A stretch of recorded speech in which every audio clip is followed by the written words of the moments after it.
take advantage of those opportunities, and you do your offense well. The ball is up, the game is on, the Clippers win the tap. Lillard, lethal inside the logo, feeds to McCollum, who's just as dangerous. Uncorks a three and knocks it. McCollum tailgated by former Blazer Batum, blocked by Kawhi, and here come the Clippers. George into Batum, waits for the flyby and lays it in. Three of the season for Derrick Jones Jr. Here come the Clippers. Batum in the corner to retaliate, and he does. Back and forth we go. Again, the roll by Ibaka sucked in the defense just enough for Paul George to slip that pass over to Batum. Two-man game with Lillard and Nurkic, and a nice shot by Nurkic. Chased around by George. Gets free to fire. The tray in the air is good. His second three. Leonard posting on Lillard. Didn't get much help, Lillard. It's right to the rim and lays it in. It's a tough cover for Damian Lillard and the rest of the NBA. Ibaka lets it fly. His second three, and the Clippers lead by 7 midway through the first. Timeout Blazers. The amount of times they have passed the basketball and their assists per made field goals have gone up significantly. Carmelo Anthony steps into his wheelhouse in a little mid-range shot coming right off the 7 minutes off his first quarter clock. 19-16. Two playoff teams, no doubt, crossing blades here early on in the season. Paul George for three. It's good. George ISOs on Lillard, loses the ball, gets it back. Lillard loses his footing. That frees George for a second consecutive three. Again, off the backboard, Lou Williams swivels his way to freedom, and the Clippers on a power play if they hurry. Lou finds a seam, dashing to the rim and lays it in, and the Clippers lead by 14. It's a great start for the Clippers. It is worth pointing out. In both wins for the Blazers, they battled back from trailing by 10 as Melo fades and fires. Lou in attack mode, moving to his left, gets the flyby from Hood and knocks it in. Back-to-back buckets for Lou Williams. Clippers out in front once again by 14. Melo picked up by George, two teammates in Oklahoma City. George doesn't buy the pump fake. It doesn't matter. Melo knocks it in. He has been a spark plug off the bench. Has been special in this first quarter. He gets right to the rim, kicks it to Kennard. Great look at a three. Book it for Luke Kennard. 8 first quarter threes for the Clippers. But don't you like how I got the card out this time? I didn't even pay attention to you. I was watching the game, doing my job.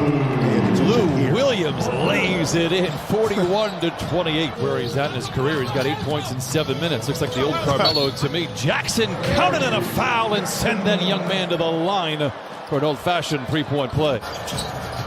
Lou to Kennard. Great ball movement for the Clippers in transition, and it results in the third three from Paul George. And that's just beautiful basketball. 4 of his 5 shots were all in the paint.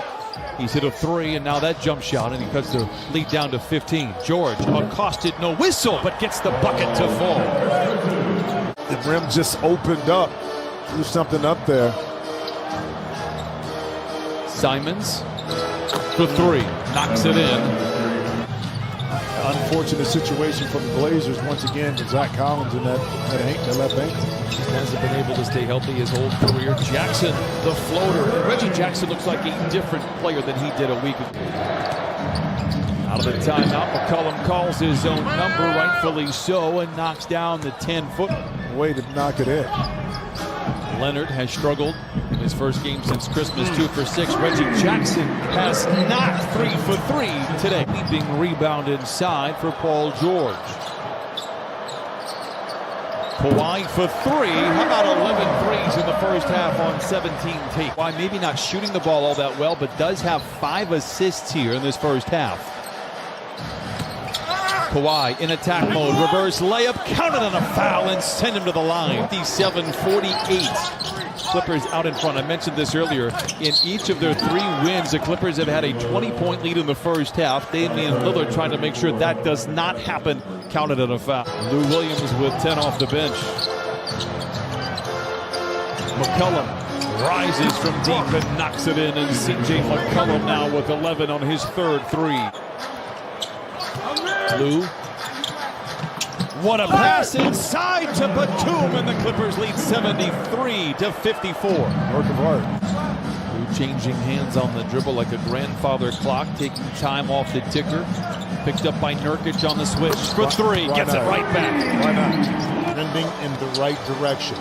That said, they were a top 5 offense a year ago, just a different kind of attack. How about that Clipper play? He was stymied a couple of different times. Ball getting a little sloppy. A good save there by Covington, but picked off. Here comes George with Covington to beat. Gets right to the rim and lays it in. 82-57. 6 to shoot for Kawhi. Dashing down the lane. Up and in. Counted and a foul. An 8-0 run for the Clippers. Man, I miss you. Man, we're making a good team here early, Jim. This is good. McCollum into Nurkic. Puts it up and puts it in. 8:55 to play in the third. Clippers 88. The Blazers 60. More vocal during practices and during games and on the bench. A step away on Nurkic. Got it. The third three for Kawhi Leonard. Well, I like that kind of vocalization right now. Yeah. Lillard picked up by Beverly. A whistle and a foul stops the clock midway through the third. The Clippers have been very dominant here tonight against what I think is a very good Blazers squad. Haven't been at their best here tonight. Ibaka lays it up and down in the second effort. The Clippers have had a lot to do with that. Offbeat a little bit in regards to their cuts, would then tend to peel back a little bit. George, a graceful glide to the rim, and the Clippers lead 98-71. Leonard turns the corner, gets right to the rim, bouncing off defenders and lays it home. That's a freight train coming down. So I had to struggle with that a lot in my career because I got hurt my third year, and that totally changed the way I played in my back-to-back 30-point games. Those 20 so far, almost all of them from the line. How about Lou Williams continuing 15 off the bench? Becky Hammon becomes the first woman to direct a team in NBA history after Greg Popovich was tossed from the Spurs-Lakers game in San Antonio. With 4 minutes left in the first half, he picked up 2 techs.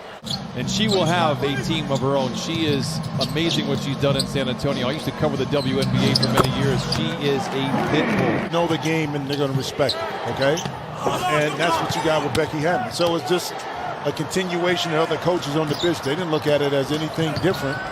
Once they knew, like Paul George knew that was going in, that we will not have a starterless fourth quarter. Paul George remains on the floor. He has 23, lobbed it to Zubac. Oh my! Kind of reinvented offense or new offense or added to offense, whatever you want to call it. It allows him the freedom to be able to make those type of plays. Clippers and fans and those around the league have said, hey, the Clippers don't have that true point guard, but what they're doing is allowing playmakers to make plays regardless of the position. Kennard makes a play for himself. And now to Reggie Jackson. Eases into a three. May have been a pass to man. We'll check with the official score. Either way, the Clippers come up empty-handed. Well, man, that time got blocked by into the bottom of the backboard.